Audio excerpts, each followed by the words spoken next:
जय माता दी दोस्तों, आप सभी का आपके अपने channel unique thought by Monika पर बहुत बहुत स्वागत है। आज हम बात करने जा रहे हैं दुर्गा सप्तशी पाठ के अध्याय 11 के बारे में। दुर्गा सप्तशी पाठ के अध्याय 10 में, जो कि हमारा पिछला अध्याय था, उसमें हमने जाना कि किस प्रकार हमारी माता रानी ने शुंभ, निशुंभ, रक्त बीज और सारे महाप्रतापी राक्षसों का किस प्रकार बारी बारी से विनाश कर डाला और इस संसार की भलाई के लिए उन्होंने हम पर कितने उपकार किए। दुर्गा सप्तशी पाठ के पिछले अध्यायों में हमने इन सब चीज़ों का वर्णन किया। अगर आपने पिछले अध्याय नहीं देखे हैं तो आप ज़रूर से देख सकते हैं। आगे बढ़ते हैं। आज हम वर्णन करने जा रहे हैं दुर्गा सप्तशी पाठ के अध्याय 11 के बारे में, जिसमें हम जानेंगे कि जब हमारी माता ने सभी महाप्रतापी राक्षसों का जब विनाश कर डाला, तब सभी देवताओं और देवी ने हमारी माता रानी की क्या स्तुति की, कैसे आराधना की और उनसे प्रसन्न होकर हमारी माँ जगत जननी जगदम्बा ने उन्हें क्या वरदान दिया।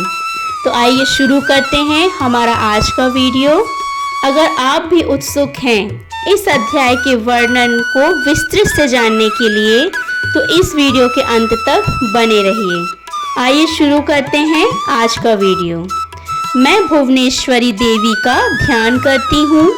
उनके श्री अंगों की आभा प्रभात काल के सूर्य के समान है और मस्तक पर चंद्रमा का मुकुट है और 3 नेत्रों से युक्त हैं।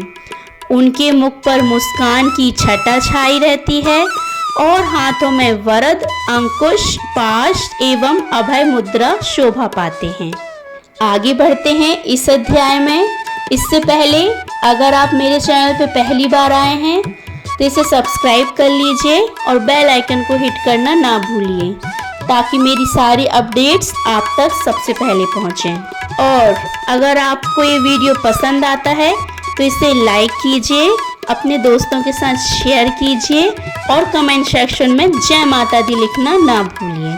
आइए शुरू करते हैं हमारा आज का वीडियो। दुर्गा सप्तशी पाठ का अध्याय 11। देवी के द्वारा वहाँ महादैत्यपति शुंभ के मारे जाने पर इंद्र आदि देवता अग्नि को आगे करके उन कात्यायनी देवी की स्तुति करने लगे। उस समय अभीष्ट की प्राप्ति होने से उनके मुख कमल दमक उठे थे और उनके प्रकाश से दिशाएं भी जगमगा उठी थीं। देवता बोले, शरणागत की पीड़ा दूर करने वाली देवी, हम पर प्रसन्न हो। संपूर्ण जगत की माता, प्रसन्न हो। विश्वेश्वरी, विश्व की रक्षा करो। देवी, तुम ही चराचर जगत की अधीश्वरी हो। तुम इस जगत का एकमात्र आधार हो, क्योंकि पृथ्वी रूप में तुम्हारी ही स्थिति है। देवी, तुम्हारा पराक्रम अलंघनीय है। तुम ही जल रूप में स्थित होकर संपूर्ण जगत को तृप्त करती हो। तुम अत्यंत बल संपन्न वैष्णवी शक्ति हो। इस विश्व की कारणभूता परमाया हो। देवी, तुमने इस समस्त जगत को मोहित कर रखा है। तुम ही प्रसन्न होने पर इस पृथ्वी पर मोक्ष की प्राप्ति कराती हो।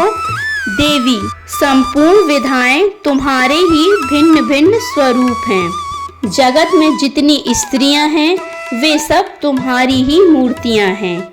जगदम्बा, एकमात्र तुमने ही इस विश्व को व्याप्त कर रखा है। तुम्हारी स्तुति क्या हो सकती है? तुम तो स्तवन करने योग्य पदार्थों से परे एवं परा वाणी हो। जब तुम सर्वस्वरूपा देवी, स्वर्ग तथा मोक्ष प्रदान करने वाली हो, तब इसी रूप में तुम्हारी स्तुति हो गई। तुम्हारी स्तुति के लिए इससे अच्छी उक्तियाँ और क्या हो सकती हैं। बुद्धि रूप से सब लोगों के हृदय में विराजमान रहने वाली तथा स्वर्ग एवं मोक्ष प्रदान करने वाली नारायणी देवी, तुम्हें नमस्कार है। कला, काष्ठा आदि के रूप से क्रमशः परिणाम अवस्था परिवर्तन की ओर ले जाने वाली तथा विश्व का उपसंहार करने में समर्थ नारायणी तुम्हें नमस्कार है। नारायणी तुम सब प्रकार का मंगल प्रदान करने वाली मंगलमयी हो, कल्याणदायिनी शिवा हो, सब पुरुषार्थों को सिद्ध करने वाली शरणागत वत्सला, 3 नेत्रों वाली एवं गौरी हो, तुम्हें नमस्कार है। तुम सृष्टि पालन और संहार की शक्तिभूता सनातनी देवी, गुणों का आधार तथा सर्वगुणमयी हो। नारायणी तुम्हें नमस्कार है। शरण में आए हुए दीनों एवं पीड़ितों की रक्षा में संलग्न रहने वाली तथा सबकी पीड़ा दूर करने वाली नारायणी देवी, तुम्हें नमस्कार है। नारायणी तुम ब्रह्माणी का रूप धारण करके हंसों से जुते हुए विमान पर बैठती तथा कुश मिश्रित जल छिड़कती रहती हो, तुम्हें नमस्कार है। महेश्वरी रूप से त्रिशूल, चंद्रमा एवं सर्प को धारण करने वाली तथा महान वृषभ की पीठ पर बैठने वाली नारायणी देवी, तुम्हें नमस्कार है। मोरों और मुर्गों से घिरी रहने वाली तथा महाशक्ति धारण करने वाली कौमारी रूप धारिणी निष्पापे नारायणी, तुम्हें नमस्कार है।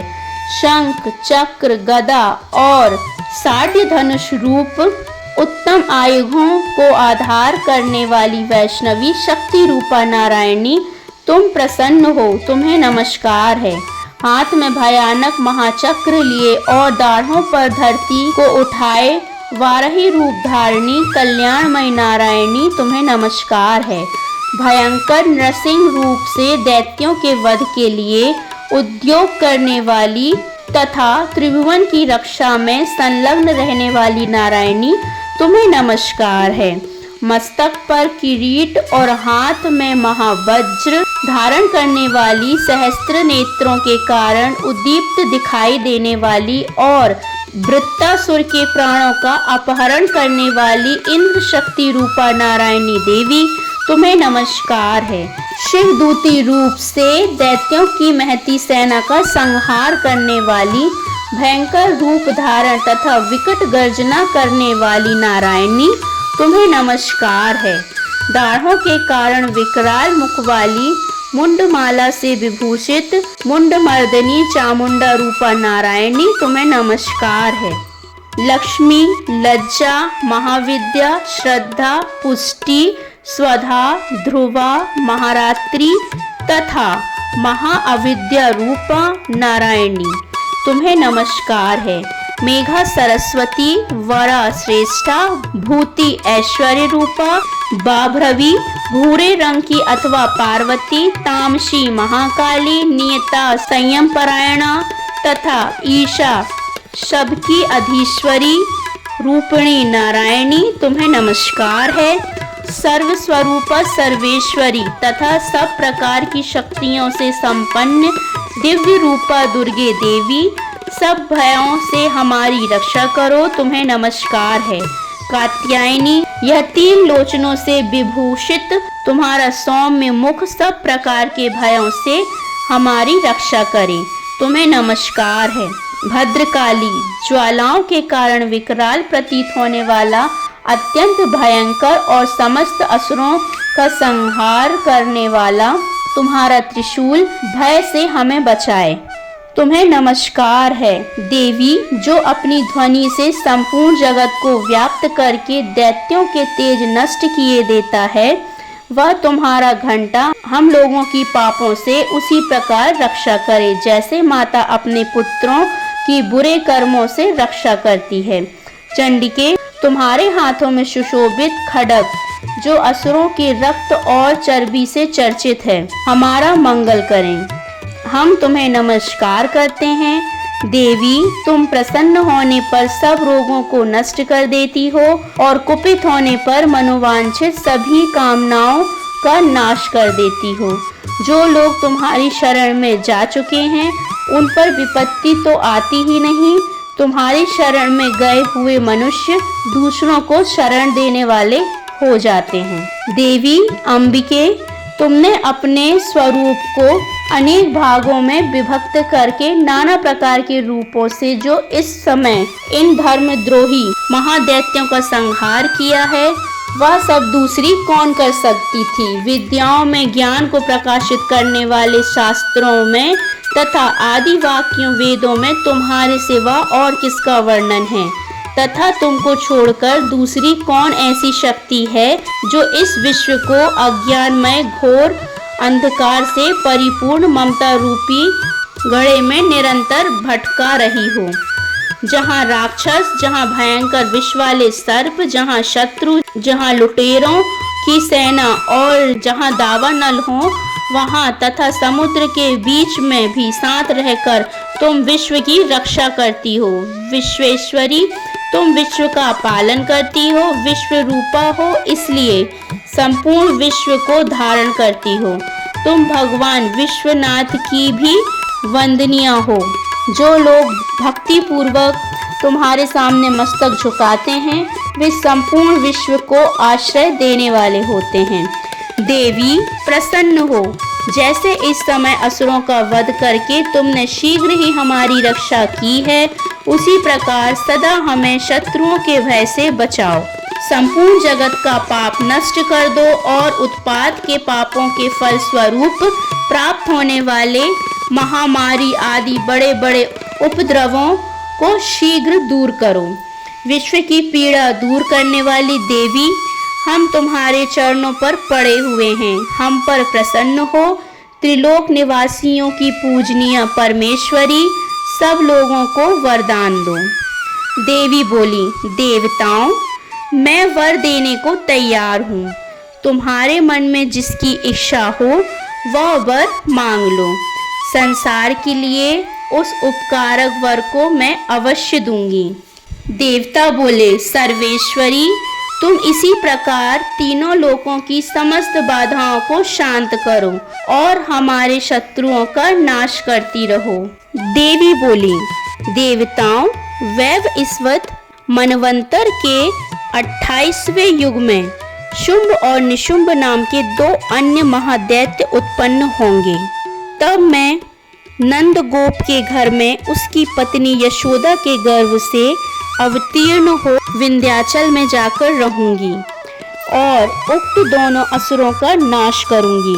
फिर अत्यंत भयंकर रूप से पृथ्वी पर अवतार ले मैं विप्रचित्ति नाम वाले दानवों का वध करूंगी। उन भयंकर महादैत्यों का भक्षण करते समय मेरे दांत अनार के फूल की भांति लाल हो जाएंगे। तब स्वर्ग में देवता और मृत्युलोक में मनुष्य सदा मेरी स्तुति करते हुए मुझे रक्तदंतिका कहेंगे। फिर जब पृथ्वी पर 100 वर्षों के लिए वर्षा रुक जाएगी और पानी का अभाव हो जाएगा, उस समय मुनियों के स्तवन करने पर मैं पृथ्वी पर अयोनिजा रूप में प्रकट होंगी और 100 नेत्रों से मुनियों को देखूंगी। अंततः मनुष्य शताक्षी इस नाम से मेरा कीर्तन करेंगे। देवताओं, उस समय मैं अपने शरीर से उत्पन्न हुए शाकों द्वारा समस्त संसार का भरण पोषण करूंगी। जब तक वर्षा नहीं होगी तब तक वे शाक ही सबके प्राणों की रक्षा करेंगे। ऐसा करने के कारण पृथ्वी पर शाकंभरी के नाम से मेरी ख्याति होगी। उसी अवतार में मैं दुर्गम नामक महादैत्य का वध भी करूंगी। इससे मेरा नाम दुर्गा देवी के रूप से प्रसिद्ध होगा। फिर मैं जब भीम रूप धारण करके मुनियों की रक्षा के लिए हिमालय पर रहने वाले राक्षसों का भक्षण करूंगी, उस समय सब मुनि भक्ति से नतमस्तक होकर मेरी स्तुति करेंगे। तब मेरा नाम भीमा देवी के रूप में विख्यात होगा। जब अरुण नामक दैत्य तीनों लोकों में भारी उपद्रव मचाएगा, तब मैं तीनों लोकों का हित करने के लिए 6 पैरों वाले असंख्य भ्रमरों का रूप धारण करके उस महादैत्य का वध करूंगी। उस समय सब लोग भ्रामरी के नाम से चारों ओर मेरी स्तुति करेंगे। इस प्रकार जब जब संसार में दानवी बाधा उपस्थित होगी तब तब अवतार लेकर मैं शत्रुओं का संहार करूंगी। तो ये था हमारा आज का अध्याय। दुर्गा सप्तशी पाठ का अध्याय 11वां यही समाप्त होता है।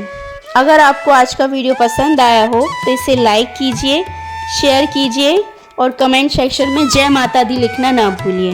मिलती हूँ आपसे नेक्स्ट वीडियो में दुर्गा सप्तशी पाठ के अध्याय 12 के साथ में। तब तक के लिए खुश रहिए, अपना ख्याल रखिए, माता रानी का भजन करते रहिए। जय माता दी।